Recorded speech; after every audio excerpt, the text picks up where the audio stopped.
So in this video, I'll walk you guys through some of the steps that you can use to create a new schematic on Xilinx ISE, and also how you can write a test bench to test out your schematic. So launch ISE and hit OK. So the first thing that I want you guys to do is create a new project. Go to File, New Project, and let's give this guy a name. Let's call it Test XOR. Two input XOR. So let's call it test underscore XOR2. And the path in which I want to save all of my designs is I go to my desktop, I create a new folder called Xilinx underscore projects, and I'm going to save my project inside that folder. You are free to choose whatever path you want or whatever you're comfortable with. Let's go to schematic, and let's go to the top level source type, and it has to be of the type schematic. Next, and these settings are pretty important. And the beauty of it is that once you've set it in these settings, they will not change unless you manually go and change them. So it's like a one-time thing. So the family of chip that we're going to be using is the Spartan 6. The device is XC6 SLX16. The package is of type CSG324, and speed is -3. So once you've got these right, let's set the synthesis tool to XST, the simulator to be iSim, and the preferred language to be Verilog. Hit next, and it pops up a summary page which just summarizes your settings. So it's good to take a minute and read through your summary page to see if the settings are what you want. So it all looks good. Hit finish, and now it will open up a new project tab for me.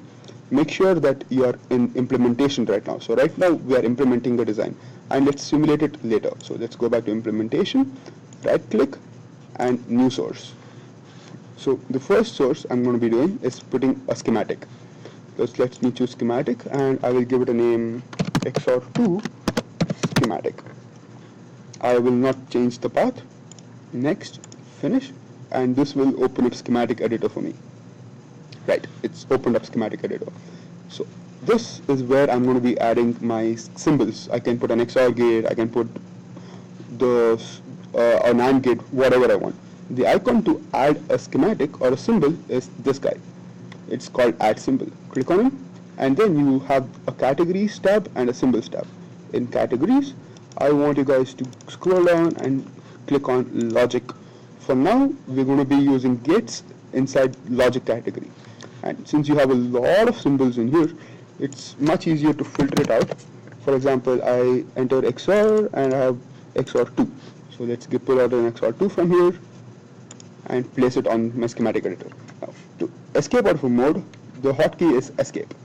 Let's zoom in, and you see I have my XOR2 inside my schematic editor, and then I have my inputs and my outputs. So it's time for me to place my inputs and my outputs.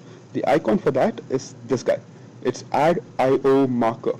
Click on him, and you see once you hover over an input, you see 4 smaller squares around that. So this tells me that the IO marker that I add right here is linked to this particular input. And that's the same with this guy as well. And that's the same with this guy as well. So now that we've added, hit escape to exit out of IO mode. Now double click on this guy and verify that he is an input. These are my inputs, and this is my output to an XOR gate. So double click, verify that's an input. Now let's go to nets, and let's give this guy another name. I don't like the big name XLXN underscore 1. A sounds much simpler. Polarity is again input.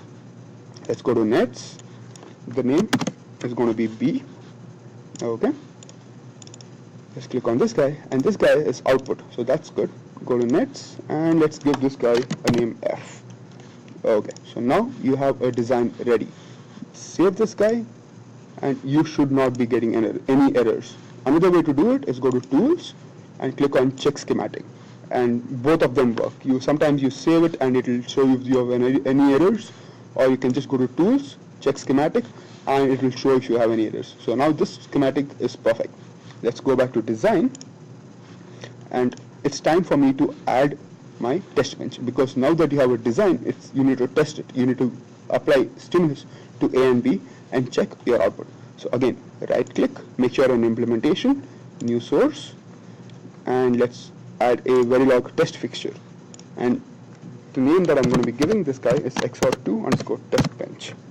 I will not change the path again. Next, the top level, the module that I'm going to be using, the unit under test, is my XOR2 under schematic. Next, and finish. And wait for it while the tool generates a very skeletal code for my test bench. So again, the time scale is set. That's a good thing. As we've done in class, when you write test bench, the inputs to your design is going to be registers inside your test bench, and your output is going to be a wire. And it's also initialized my unit, so unit under test is set, and it has also set in initial values of 0 for both my two inputs. Now it's time to provide stimulus to the design. Let's initial begin end. Now first thing I'm going to do is give a equal to 0, b equal to 0, and then let's wait for 10 screen units of time. Then let's make a equal to 0, b equal to 1. Let's wait for another 10 screen units. A equal to 1, b equal to 0. Let's wait for 10 screen units, and finally a equal to 1, b equal to 1. Wait for another 10 screen units. So this should be good to go. Let's save this design. And now, once you have implemented the design, it's time to simulate it. So let's go from implementation to simulation. And immediately what you observe is that the top level module is your XOR2 underscore test bench. So your test bench is your top level module, which calls that means that the unit under test is your schematic. So you have your schematic, and then you have your unit and your test bench, which has your schematic inside, and it tests your schematic. So let's choose the top level module. That's my test bench, and then let's go to the simulator, and you have two options. One is you need to check your syntax, and then you can simulate it. So double click on this guy, and he'll make sure that there are no syntax errors in your test bench code. So this means that it's passed. Now it's time to simulate your behavioral model. Double click on this guy and wait for it to open a new tab with ISEM. Good. So this is opened. Let's rearrange this a little well, and you see your output and your two inputs, and the icon that you can use to compress it is this guy that is zoomed to full view. And the reason you get a waveform that's this big is because I have set my simulation time to be 1 microseconds. That's a long time. So let me just zoom in real quick, and let me zoom out, and here you can start messing with your waveforms. So you see when your inputs A, B are zeros, your output for an XOR is 0. When A or B is 1, your output is 1. When it's 1, 0, your output is 1. And when your inputs are 1, 1, your output is 0. So this tells me that my XOR works, how an XOR should work like. But the problem is, checking your output through waveforms is a really tedious way of checking your design, because this is a simple XOR gate, so this is fine. But if you have a design with 100 transistors, or 100 gates, it's really tedious to look at your output through waveforms. So let's close this tab, and yes, let me exit, and let me just change my test bench to display my outputs as well. So let's put in display. So this $display is like printf statements in C program. So my A and B, and my output is percentage B as well, and A, B, F. So this is, let's copy this.